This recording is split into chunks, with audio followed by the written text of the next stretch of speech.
Nabi Bakrin Siddiq radhiyallahu anhu dawe adzulumatu khamsun. Dawe Abu Bakar kegelapan itu ada 5. Jadi mergo Abu Bakar wong saleh, nek kegelapan yo luwe akeh. Dadi ora pati apal nek jumlahe akeh ora pati apal. Roe muk pira? 5. Nah, zaman akhir ora terima 5 ribuan napa? Ribuan. Nomor 1 hubud dunya. Seneng dunya. Seneng dunia macam-macam, seneng pangkat, seneng apa saja yang tidak mengantarkan ke akhirat. Iku darani napa? Dunia atau apa saja yang murahan iku darani dunia. Kalau terangno definisi dunia, dunia kata dana ya dunu-dunuan. Yang barang sing hina iku jenenge napa? Dunia. Atau barang sing dekat. Iku jenenge dunia. Mergo maknane dunia iku saiki, dana iku maknane dekat. Akhirat nanti. Serungokno wae kok kowe suwe-suwe paham. Sehingga sesuatu yang tidak murahan, kayak sujud, kayak sedekah, kayak ngaji, itu randunya. Ini kesaksian akhirat. Sehingga ketika Ibnu Khaldun itu, Allah itu ngeritik dunia ya yang perlu dikritik.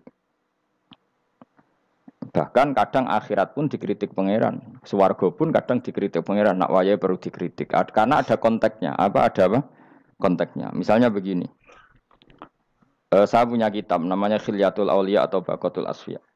Di situ ada cerita ada seorang sufi bodoh ngeritik dunia entek ngamal. Dunia wis ora ono benere, dunia ku nggon batang, pokoke dunia ku jifah batang. Sing berebut batang ya siap-siap rebutan mbek asu, pokoke ngomong wis tok ndi-ndi. Sayyidina Umar itu agak tersinggung dengan makalahnya orang sufi yang bodoh ini. Ya rata-rata orang sufi memang bodoh. Kecuali gelem ngaji fikih. Setelah ngomong ngalor ngidul dunia ku swelek terus dekne biasa lah wong sufi terus milih dhewean terus orang lakoni popo ngerti-ngerti lesu kok mangan wae lesu orang sufi kan gitu. Singkat cerita terus Umar agak marah tapi beliau masih bisa mengendalikan diri terus kata beliau sal sayyidah sal hada sayyid kamu tanya hada sayyid maksudnya sayyid dalam bahasa dulu itu ya orang terhormat. Terus kata Ubay bin Ka'ab dan ini menurut saya benar sekali dan kamu harus mengikuti Ubay bin Ka'ab. Dia adalah termasuk 6 sahabat yang dipuji Nabi min ahlil Quran apa? Yang dipuji Nabi min ahlil apa? Quran. Kata Ubay bin Ka'ab, lalu Anda masuk surga karena apa? Lalu Anda masuk neraka karena apa? Lalu Anda dapat ridho Allah karena apa? Kamu itu bisa masuk surga lihadidar karena kenangan di rumah ini, maksudnya karena dunia ini. Karena sujud kamu, karena kebaikan kamu itu di mana?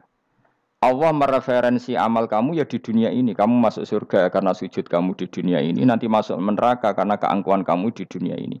Fahadi dunya mi'yar. Dunia ini adalah takaran. Semua referensi Tuhan tentang akhirat itu merujuk kelakuan kita apa? Di dunia. Sehingga kalau kamu masuk surga selamanya lama, itu ya karena kebaikan kamu di dunia. Maka jangan kritik dunia ini. Karena dunia itu mahalu sujudika, mahalu ruku'ika, mahalu pokoknya dia marah-marah. Sehingga semenjak itu kata Ibnu Khaldun orang tahu dunia yang dikritik adalah dari madatul kalimah dani'ah. Suatu yang murahan. Apa? Yang murahan. Sehingga kalau misalnya orientasinya itu kebesaran li'ilai kalimatillah, maka itu tidak termasuk dunia.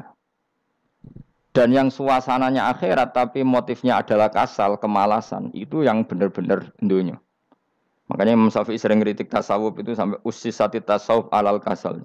Ilmu tasawuf itu basisnya itu karena pemalas. Karena tadi misalnya begini, ini contoh paling gampang. Zaid itu di daerah pinggiran. Di daerah pinggiran di mana Islam itu minoritas. Terus dia ingin kaya raya supaya bisa bikin masjid atau bikin komunitas Islam.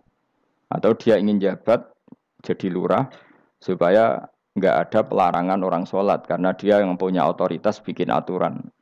Atau kalau mungkin skup lebih besar dia ingin jadi bupati supaya daerah situ familiar dengan Islam karena pejabatnya Muslim.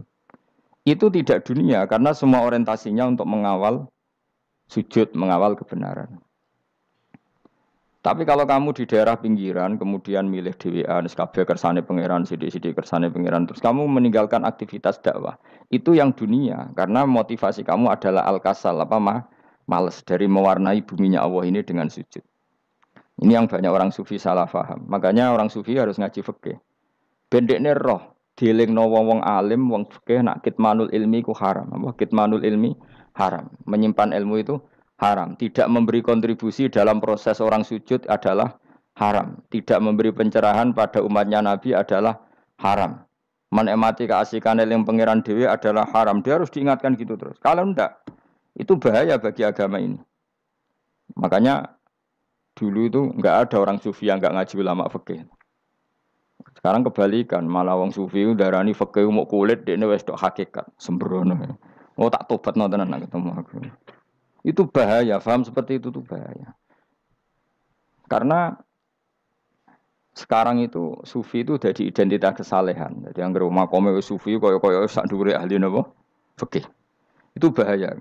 Karena tadi sufi itu akan ngeritik dunia sepedas-pedasnya. Kemudian ujung-ujungnya meninggalkan dunia, kemudian happy-happy asik pangeran dewean dan membiarkan umatnya Nabi ini berserakan kemana-mana, tidak terlibat sama sekali, tidak memberi kontribusi sama sekali. Cara bahasa gampangannya orang gelem amar ma'ruf, gak gelem nahi mungkar. Tapi bahasa amar ma'ruf nahi mungkar kan saiki dadi gerakan ekstrim. Makanya ora tak bahasa amar tidak peduli, tidak mulang. Mergo saiki bahasa saiki repot terus. Paham ini penting kalau terang. Jadi kalau baleni malih ya.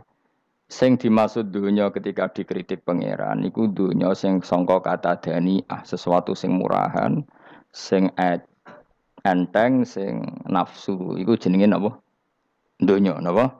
Dunya. Tapi ketika sesuatu itu baik dan mengarah kepada Allah, iki jenenge dunya iki masru'atul akhirah. Maka dunya itu di dua status napa? Siji masru'atul akhirah. Dan ini status yang harus kita pakai. Makanya kata Imam Ghazali itu, kue nak randi duit, sak penat-penate urip, terus merasa enggak punya kenikmatan. Datang saja ke kuburan, dan yakinlah semua yang sedang mati, keinginannya hanya satu, ingin kembali di dunia dan memperbaiki amal-amalnya. Berarti dunia adalah segala-galanya bagi orang yang sudah mati. Ya, orang yang sudah mati itu cita-citanya satu. La'alli arji, semoga kita kembali ke dunia. Untuk apa? Untuk membenahi semua kesalahan yang pernah dilakukan zaman ning dunia. Terus kamu ingat, fa'ana fid dunya. Ya Allah, alhamdulillah sekarang masih saya di dunia. Artinya saya punya satu kesempatan yang diinginkan semua orang yang sudah mati di seluruh dunia. Lalu malah wali anu urip malah kepengen nang mati. Saking kakean kasus napa?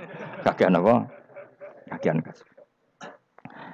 Makanya di sini sirinya para rasul, para nabi itu sering donga Allahumma tawil umrona, sehingga banyak orang soleh mendoa supaya panjang apa? Umur. Itu karena pas itu yang hadir adalah dunia dengan makna masru'atul akhirah. Tapi ada juga wali dan nabi kadang-kadang donga ya Allah